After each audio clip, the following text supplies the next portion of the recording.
Tervetuloa rataesittelyyn. Kyseessä Vauhtimaan rata täältä Ruukista, jonka omistaa Ruukin FK-kerho. Nyt mennään ykkösmutkaan, ajetaan täysiä melkein kaikilla autoilla. Kakkosmutka, ensimmäinen jarrutuskohta, hyvä ohituspaikka.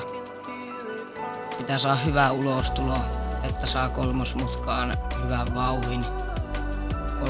Kolmosmutkassa pieni jarrutus. Tullaan nelosmutkaan. Aika hidas mutka. Ja samoin vitosmutka, todella hidas mutka, pitää saada hyvä ulostulo. Ja tässä mutkassa kannattaa ajaa todella hyvin, se muuten helposti ohitetaan. Tämä mutkassa mennään täysiä. Ja tästä mennään koko rataan melkein täysiä. Tässä mutkassa vähän hiastetaan, se vähän riippuu autosta. Ja tästä mennään täysiä melkein tästä koko rata. Tuossa on varikko.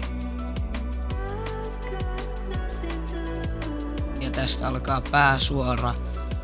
Tuossa on ratavarikko ja lähtöviivat, niitä ei saa ylittää ennen kuin lähtö alkaa ja niiden jälkeen on maaliviiva.